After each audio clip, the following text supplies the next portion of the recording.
Y para poder tener ese entendimiento en todo, vamos a ver hoy día cómo produce Dios un nuevo comienzo.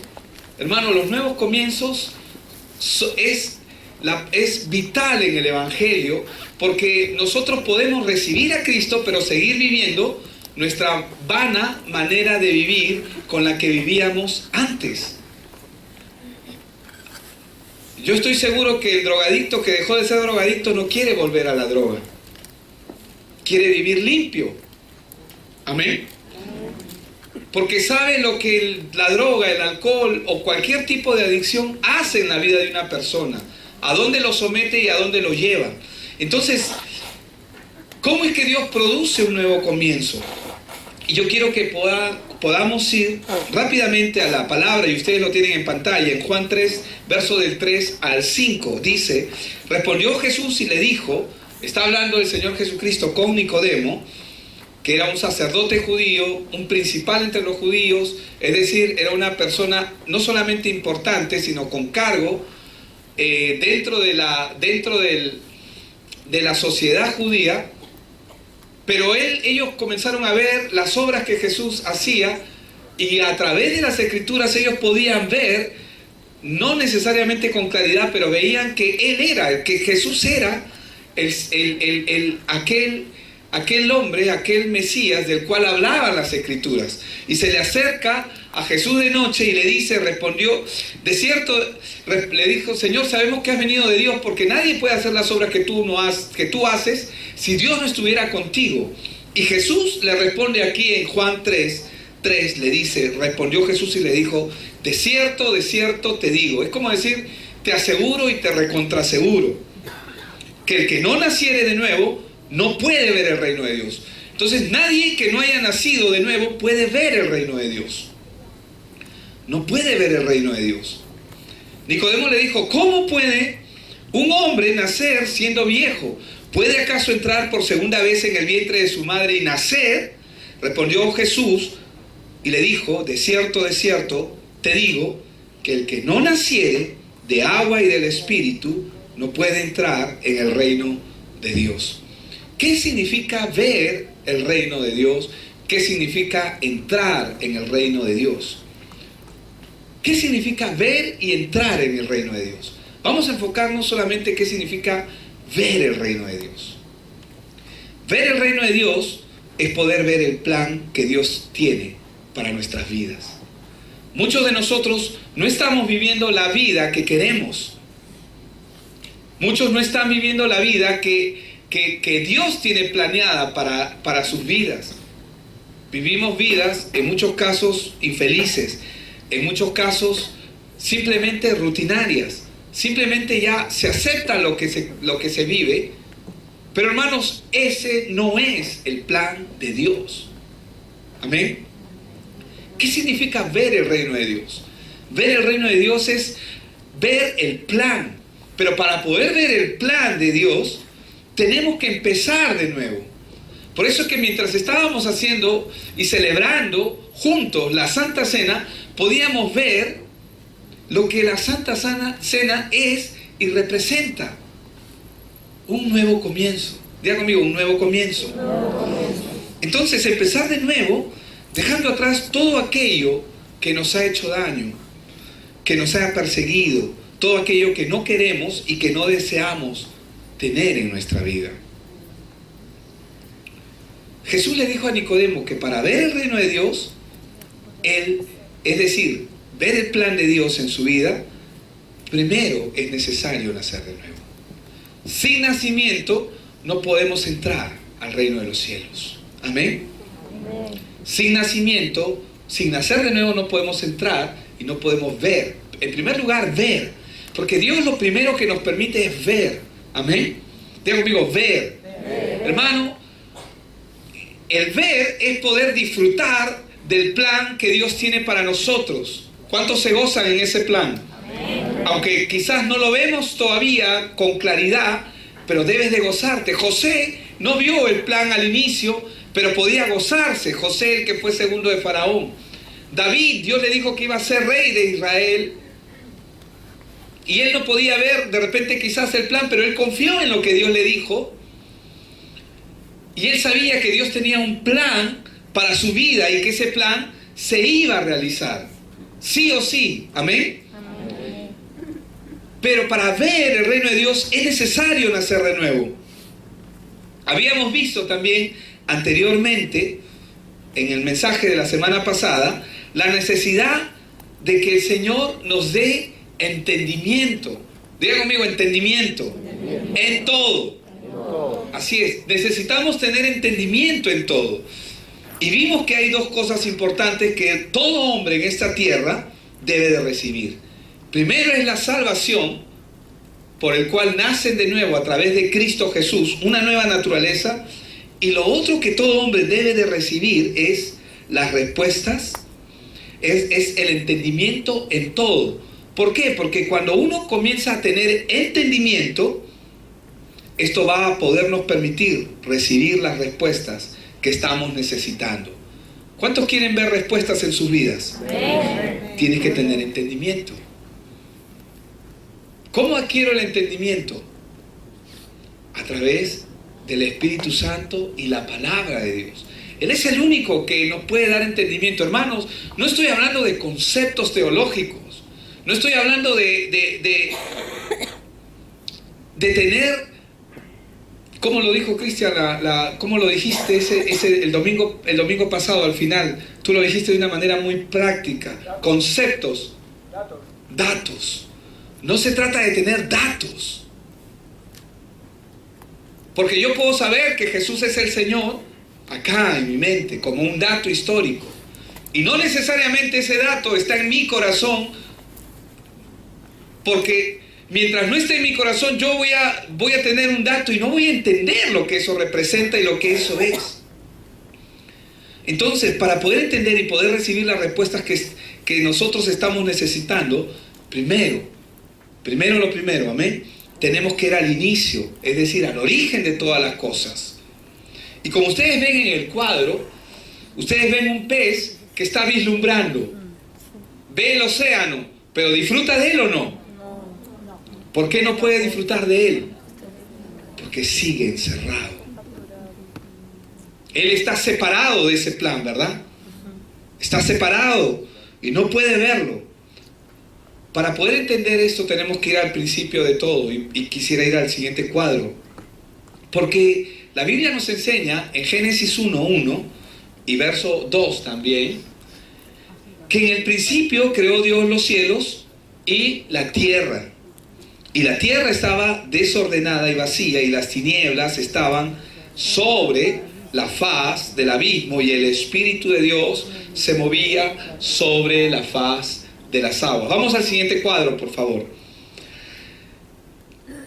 Dice la palabra que la tierra, ¿cómo estaba? Desordenada, ¿verdad? Ustedes lo ven ahí. Y desordenada significa amorfa, es decir, sin forma, árida, desolada, infructífera, improductiva. Eso es lo que significa desordenada.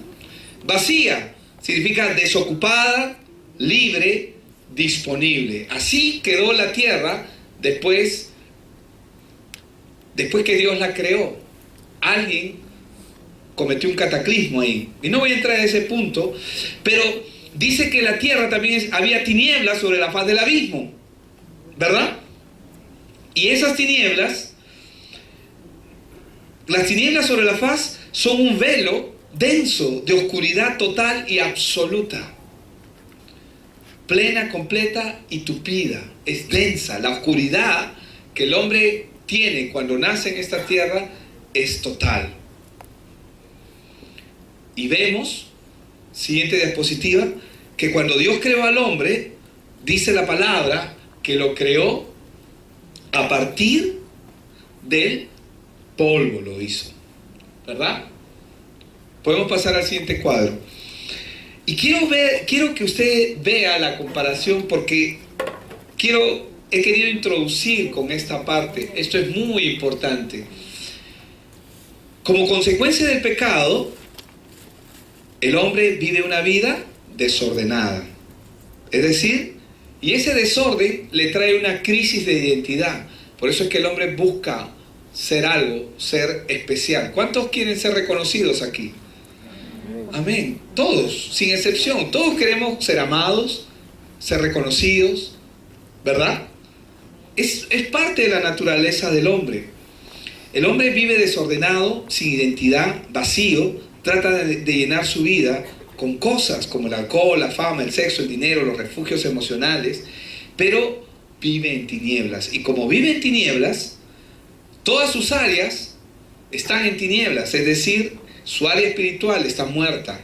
Sentimental, no puede expresar el verdadero amor, no puede expresar verdaderamente los conceptos que Dios estableció desde el inicio en él.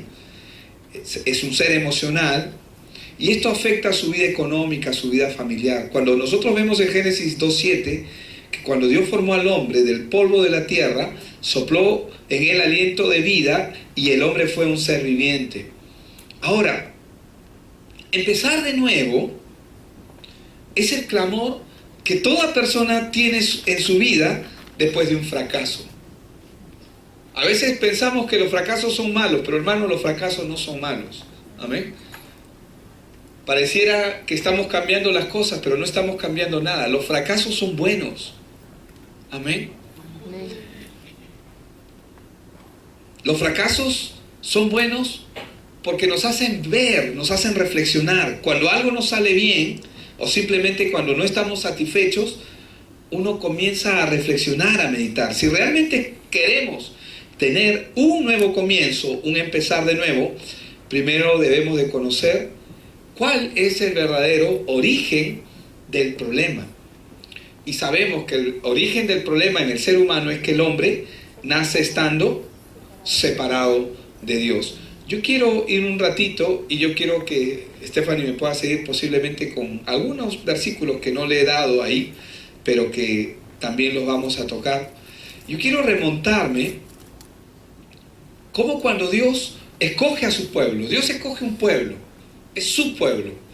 Dios lo escoge, pero todo el pueblo de Dios está representado en un hombre que se llama Abraham o Abraham, como más adelante Dios lo llama.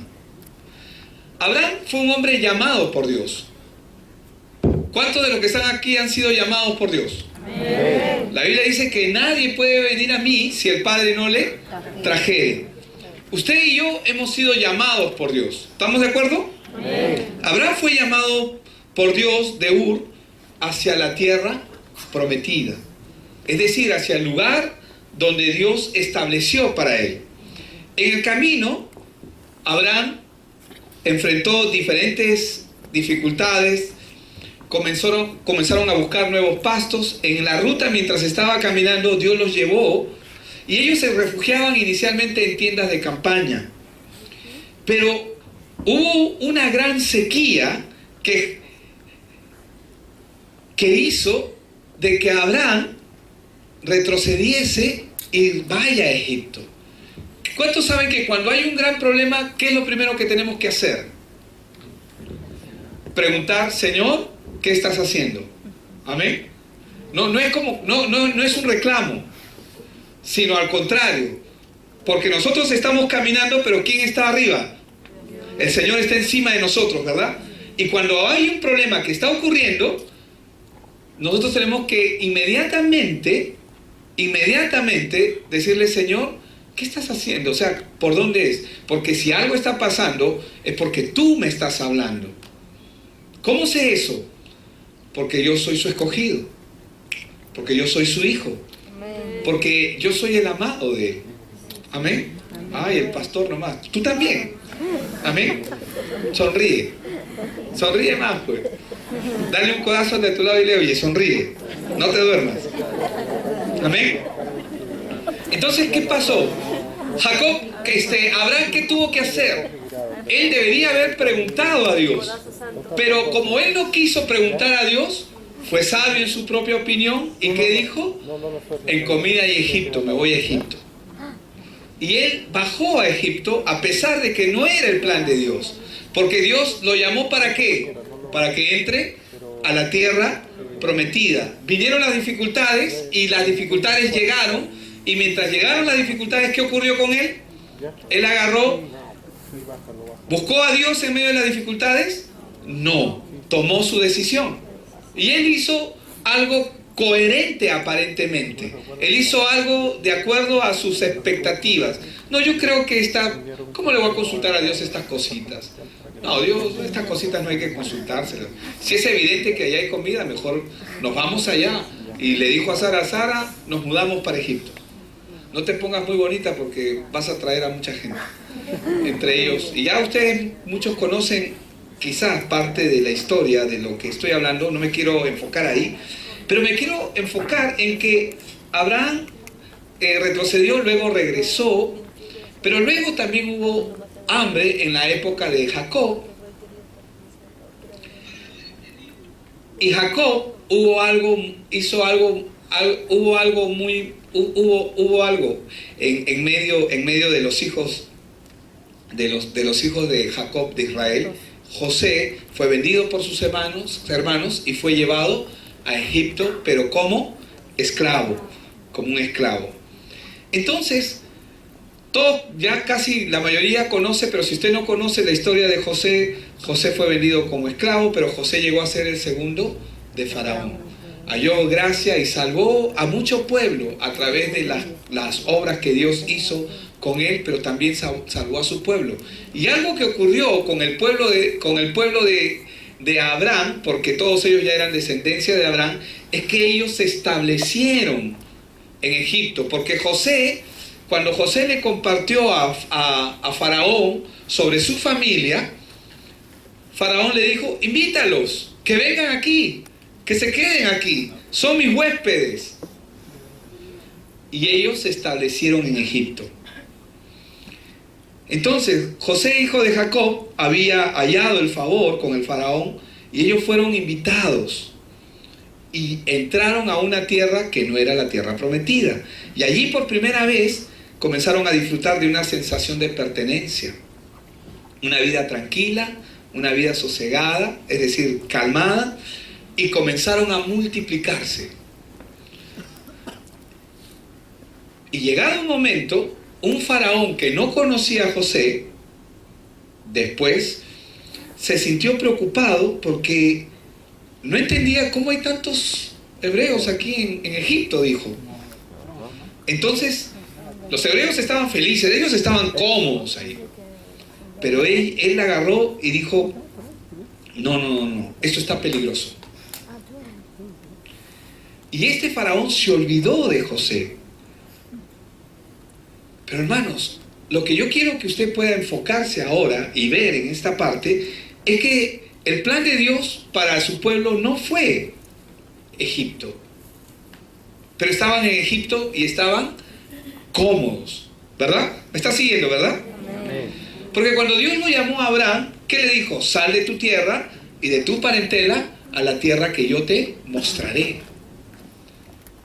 Sal de tu tierra, de tu parentela, El Señor quería llevarlo a un lugar. ¿Cuál fue el pensamiento de Dios en todo tiempo?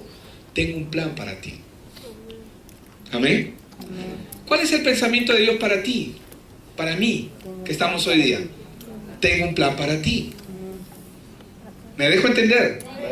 ¿Me están entendiendo, verdad? Dios te dice: tengo un plan para ti. Cuando nosotros comenzamos a ver las dificultades que comienzan a sumarse a nuestra vida, ¿qué es lo que está ocurriendo? Dios está trabajando para que volvamos al plan. Porque algunos nos podemos acomodar en la tierra donde estamos, en la comodidad, en el relajo, en el confort, en la comodidad que nos puede dar una vida que podemos llevar. Porque podemos tener una vida religiosa, pero ya estar lejos de Dios. Y seguir siendo religiosos, pero estamos lejos de Dios. Pero hermanos, Dios es bueno, amén. Entonces Dios le dio una promesa a Abraham, una tierra prometida. Para nosotros también hay una promesa, porque las promesas de Abraham son mis promesas. Los planes para él son mis planes. No iguales, pero yo sé que Dios tiene un plan para mi vida, amén.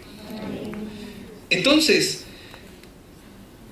ellos deberían haber ido Ellos deberían haber salido de Egipto. Egipto no era el lugar a donde Dios los llamó, pero Dios permitió que ellos se acomodasen. Y a tal fue el punto que ellos se comenzaron a acomodar, que ya no circuncidaban a sus hijos, como parte del pacto que Dios había establecido. Ya no iban y salían y entregaban sacrificios. Porque los sacrificios, ¿para qué Dios los estableció que hagan sacrificios al pueblo de Israel en el lugar donde estén? Para que se acuerden de que Cristo es su promesa. Para que se acuerden que la manera de acercarse a Dios es a través de Cristo. Pero ellos ya se olvidaron de eso. Comenzaron a sosegarse, a calmarse, a vivir relajadamente. ¿Cómo lo hemos reflejado? No circuncidaban a sus hijos. Vivían ya, ellos eran israelitas, pero estaban acomodados a Egipto. Pero luego vemos que ellos son puestos como esclavos. Así también nosotros, posiblemente, no pasa aquí, espero, amén, pero a veces nos acomodamos y nos podemos ir al mundo. Nos sentimos muy cómodos por un buen trabajo, alcanzamos alguna prosperidad, nos sentimos cómodos y nos olvidamos que Dios tiene algo mejor para nosotros y no buscamos y desconocemos el plan de Dios, lo que Dios tiene para nosotros. El pueblo de Israel estuvo 400 años en esa condición. Vivió al borde de su destrucción y ellos no lo sabían. ¿Sabe lo que hace la comodidad, hermano? Puede destruirnos. ¿Sabe por qué? Porque no hay nada más precioso en la vida de un creyente. Y voy a volver a decir, no hay nada más precioso, nuevamente lo digo, en la vida de un creyente, que el plan de Dios sea el que se refleje en su vida. Amén. Ojo, no estoy diciendo que no hayan comodidades, no me malinterpreten. Amén, porque dentro del plan de Dios están el bienestar, el sustento, la añadidura. Está contemplado. Pero no hay nada más precioso que el hombre esté dentro de su plan. Dios lo llamó a Abraham para que entre a una tierra prometida. Dios llama a su pueblo para que entre al plan que Él ha establecido. Tú y yo no estamos aquí en esta tierra para hacer lo que queremos. Estamos aquí en esta tierra para hacer lo que debemos. ¿Y qué es lo que yo debo hacer? Lo que Él ha establecido. No lo que yo quiero hacer. No debería de ser así. Amén. Entonces, ese faraón que no conoció a José se volvió en contra de ellos y los volvió esclavos. Israel comenzó a trabajar fatigosamente y sufrió. ¿Por qué? Porque lo que el mundo quiere es destruir al hombre. Lo que Egipto quería era eliminar a ese pueblo. Pero me sirve como esclavo. Pero lo quiere eliminar. Entonces, una de las cosas que Faraón hizo fue mandar a matar a los bebés por el esfuerzo de tratar de limitar a una nación. Pero Dios, nuevamente, a través de esas dificultades, permite que este pueblo, relajado, cómodo, renuente a las cosas de Dios, vuelva otra vez a clamar. Amén. Entonces, hermanos, cuando nosotros tenemos problemas, ¿cuál debería ser nuestra palabra? Gloria a Dios.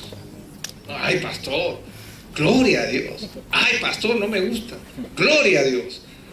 ¿Sabes por qué no te gusta? Porque ni a ti ni a mí nos gusta. Porque ninguna medicina, cuando se le aplica a un niño, la doctora sabe, cuando hay inyección, nadie quiere recibir inyección, pero es buena, ¿verdad? La medicina a veces no es buena, pero hermanos, Dios, si nosotros estamos pasando una dificultad en este tiempo, es por la gracia de Dios que nos permite. ¿Cómo es eso, pastor? O sea, suena incongruente. Tener por sumo gozo, dice la palabra, ¿verdad? En Santiago. ¿Podemos buscar ese versículo? Santiago 1, 2, creo que es, o 3. Así es. Tenéis por sumo gozo cuando os halléis en diversas pruebas, ¿verdad?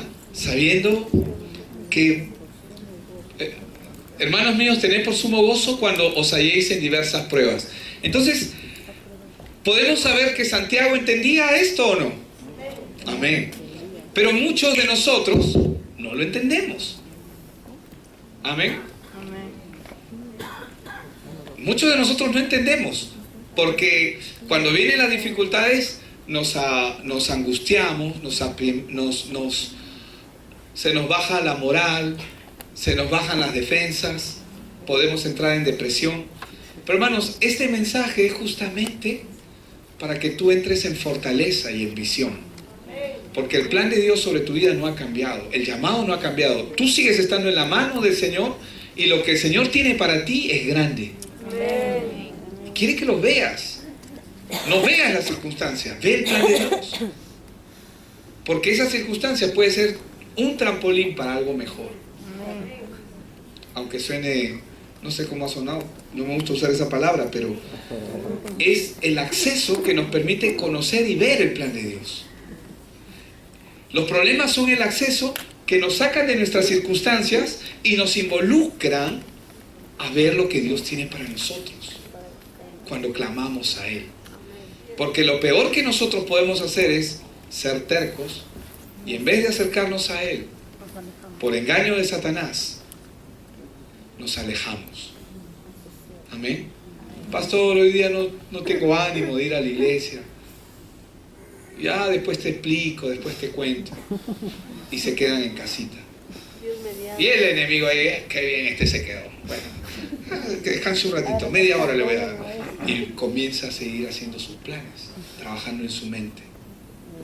La fe es el acceso que trae la voluntad de Dios, el plan de Dios sobre nuestras vidas. Cuando tú comienzas a entender y tener la claridad del Evangelio en ti. Pero el temor es el acceso que le da oportunidad a Satanás de trabajar en nuestras vidas. Porque lo que temí, dice Job, eso me vino. El temor atrae la voluntad del enemigo sobre nuestras vidas. Pero la fe atrae el plan de Dios sobre nuestras vidas. Amén. No entres en temor, no lo permitas. Yo sé que no es fácil. Clama a mí, dice la palabra, y yo te responderé y te mostraré. Y posiblemente lo que estás pasando es parte del clamor que has hecho, pero aún no ves.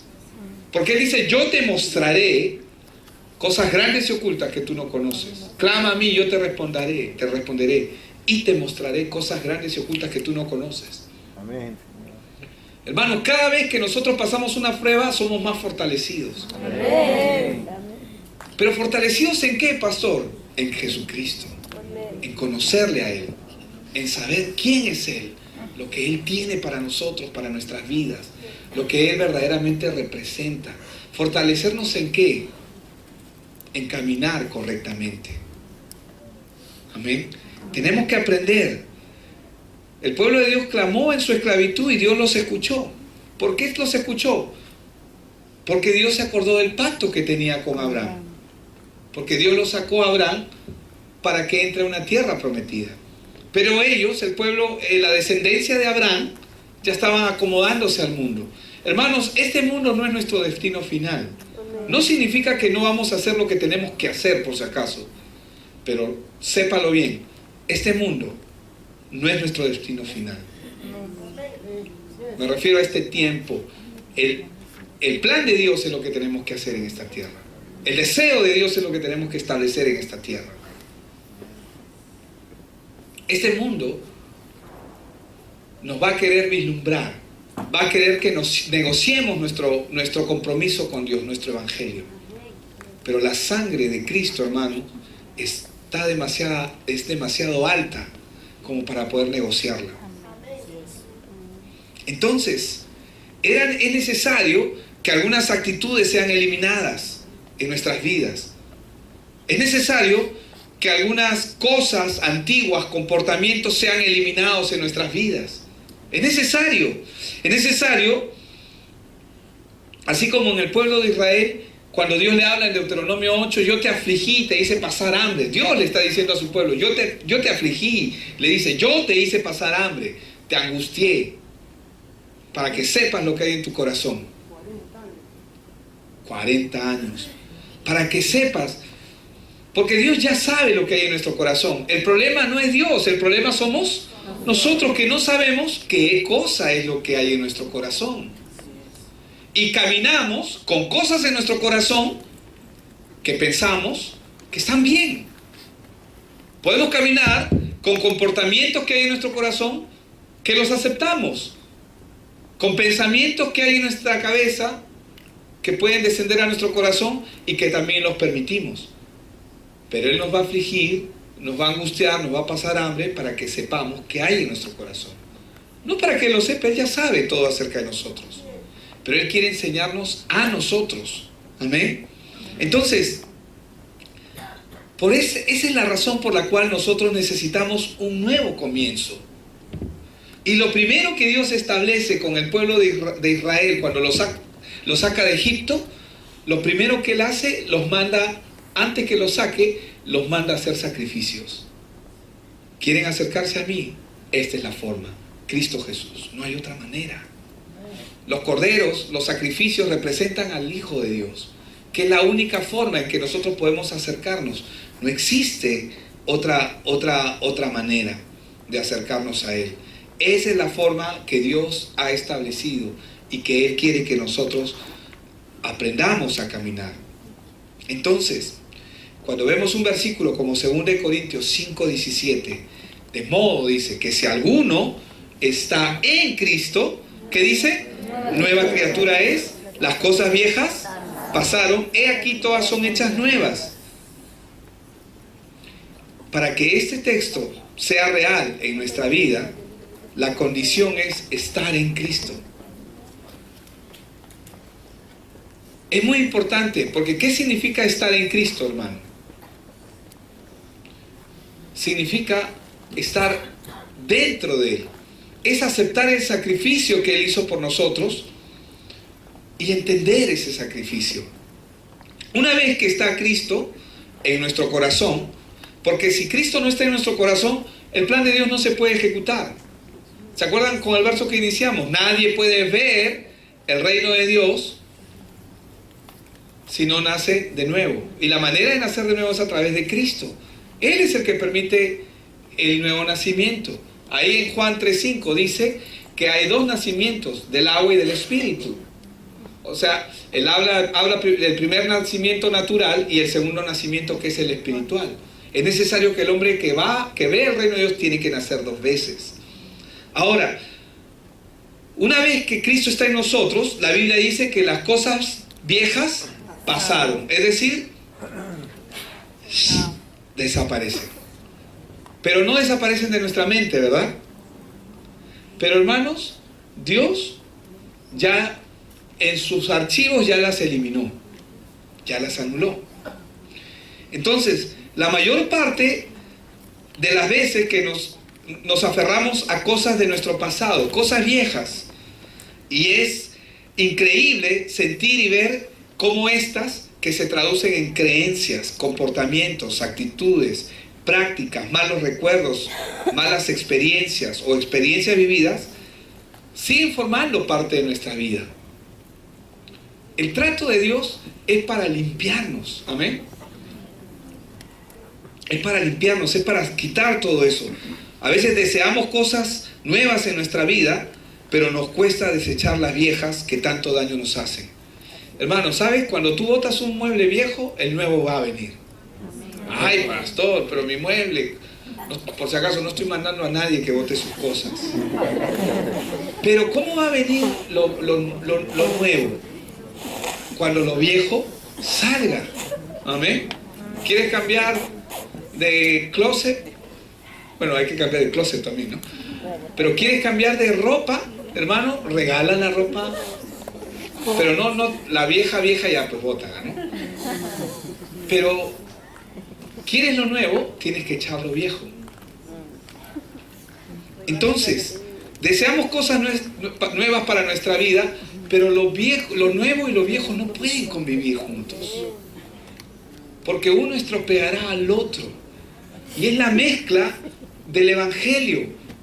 Nadie echa vino nuevo en odres viejos, porque el odre viejo se va a reventar. Nadie coge una prenda nueva, nuevita, preciosa, una camisa de $100 y la cortas para parchar una de 15 soles. ¿Quién hace eso? Hay que estar loco. Pero en nuestro comportamiento natural, cotidiano, nosotros podemos llegar a tener ese tipo de comportamientos. Porque decimos, no, pero por acá es. Pero y esto no lo quiero soltar. Y no soltamos cosas viejas. ¿Qué son estas cosas viejas? Son creencias, son actitudes, también son aptitudes, son prácticas, son malos recuerdos. Las cosas viejas también son los malos recuerdos. Hermano, ¿quién no ha sido dañado, golpeado física, emocionalmente en su vida? Eso también es una cosa vieja que el enemigo va a traer a recuerdo y a memoria para que tú no puedas empezar de nuevo. Entonces, cuando nosotros no desechamos estas cosas, se convierten en aliados del enemigo que nos hacen daño, porque las retenemos. Cuando uno retiene esas cosas, nos hacen daño. Para muchos se convierte en su arma o en su refugio emocional, porque hay gente que manipula. La vez pasada también fue lo mismo. ¿No has escuchado? La vez pasada hiciste lo mismo y nunca vas a cambiar. Y hay gente que manipula con sus situaciones. Pero hermanos, nuevos comienzos. Por eso es que cuando hemos celebrado la Santa Cena, nuevos comienzos. O sea, mi comenzar empieza cada día. Amén. Sí, pero pastor, yo ya estoy en Cristo. Sí, yo sé que estás en Cristo, pero es un nuevo día. Es un nuevo comienzo. Y cada vez que celebramos el pacto, celebramos que Dios murió para que yo tenga una nueva vida. Una vida digna conforme al plan que Él ha establecido. Deja de hacer lo que estás haciendo si sabes que está mal y comienza a alinearte al plan de Dios. Amén. Y estas se pueden convertir en un obstáculo para nuestra vida, para que se convierta, para lo nuevo. Se convierte en un obstáculo de lo nuevo. Pero a la vez pensamos que no podemos vivir sin ellas. Yo no sé, ustedes, hay unos programas en televisión que se llaman los acumuladores, que son la gente que acumula cosas, que guarda, voy a decirlo de una manera, disculpe la palabra, cachivacheros, cachivaches. Comienzan a almacenar cachivaches. Espero que acá no haya ninguno, amén. Y si no, pues empieza una nueva vida. Y a veces pensamos, ¿no? Yo mismo, ¿no? Yo, cuando cambias alguna cosa en la casa o comienzas a poner una cosa por otra y dices, pero esto me puede servir para después, y dices ya, y después cuando lo necesitas, nunca lo encuentras. Y como no lo encuentras, compras uno nuevo. Y al final, y sigues teniendo acumulado lo viejo. ¿Dónde estará? No sé, por ahí estará. Me va a servir para otro momento. Y seguimos acumulando. Eso es lo natural. Pero en lo espiritual eso también tiene un efecto. Entonces estas cosas se convierten o se pueden convertir en obstáculos para lo nuevo, para lo que Dios quiere establecer. Esta contradicción que hay, que comienza a existir, no nos va a permitir avanzar. No nos va a permitir caminar conforme a lo que Dios tiene preparado para nosotros. Hermanos, lo viejo y lo nuevo no pueden coexistir juntos. Hemos escuchado que el vino añejo es mejor por años y creemos que es así. Y ciertamente en lo natural la gente aprecia más el vino añejo. Pero hermanos, este evangelio, que es el evangelio de nuestro Señor Jesucristo, es el vino nuevo. Y es lo que nosotros necesitamos reafirmar en nuestra vida. Hay gente que puede tener mucho éxito o son muy importantes, se sienten estupendos con lo que son, con sus logros, pero todavía siguen arrastrando cosas del pasado. Que en un momento es como apretar un botón automático. Llegas a ese punto y todo cambió. Su actitud, todo cambia. Es como que tocan un área que no debe tocarse. Pero a veces Dios permite que esas áreas sean tocadas, porque necesitamos deshacernos de lo viejo. La falta de perdón es parte de ello. Amén. Entonces, toda esa toda esa problemática que esa persona vivió en su pasado, cuando tú tocas ese botón que nadie debe de tocar, no, cuando estemos con él, eso no se habla, no se dice. Delante de esa persona no digas eso. Cuando tocas ese botón, todos sus recuerdos vienen a memoria y nuevamente retrocede a esa etapa en su vida que aún no ha podido superar, pero que Cristo ya pagó por ellas. Amén. Hermanos, la Biblia nos enseña claramente de que si tú no puedes perdonar a tu hermano, Dios tampoco puede perdonarte. Y sí, dije hermano, aunque haya sido en lo literal hermano, hermana, padres, familia, personas que... Porque las personas que más nos dañan normalmente son aquellas que están más cerca. Amén. Entonces tenemos que aprender a dejar las cosas del pasado en el pasado, pero permitir que Dios entre a esa área y tome el control. Amén.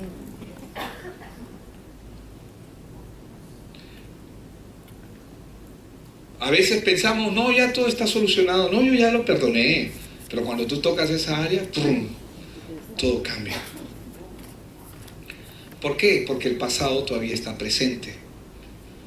Esa es la razón por la cual Dios quiere tomar el señorío en nuestras vidas. Esa es la razón por la cual Dios nos saca de nuestra comodidad. Y es lo que Él va a hacer. Él quiere sacarnos de nuestra comodidad. Vamos a Romanos 14:7. Dice, porque ninguno de nosotros vive para sí. Y ninguno muere. ¿A quién está hablando el apóstol Pablo esto? ¿A quién? ¿A quién le habla? A los creyentes. Esto es para creyentes. Esto es para ti y para mí. Porque ninguno de nosotros vive para sí. ¿Para qué vives tú? Para Cristo, para el Evangelio, para sus planes, para sus metas. Y ninguno muere para sí. Por eso es que el apóstol Pablo dice en el verso 8, ahí mismo, pues si vivimos, para el Señor vivimos. Y si morimos, para el Señor morimos. Así pues, sea que vivamos o que muramos, del Señor somos. Amén. Esa es la razón por la cual Dios solucionó el problema de raíz. ¿Por qué? Porque te imaginas que nosotros, si podemos hacerlo, hay que hacerlo, pero hay cosas que ya no se pueden hacer. Hay gente que posiblemente ya murieron y ya nos hicieron daño o hicimos daño, porque están los dos aspectos. Todo se soluciona en una sola persona, en Cristo Jesús. Amén. En Él se soluciona todo. Él atrajo todo hacia Él, para que a través de Él tú puedas experimentar verdadera libertad. Entonces, cuando Él dice, he aquí todas son hechas nuevas, la promesa que Él está dando en 2 Corintios 5:17 es que todas las cosas son hechas nuevas, no algunas. No dice, y algunas cosas son hechas nuevas. De modo que si alguno está en Cristo Jesús, nueva criatura es. Las cosas viejas pasaron y algunas cosas son hechas nuevas. No dice eso. Dice todas. Todas las cosas son hechas nuevas, no algunas.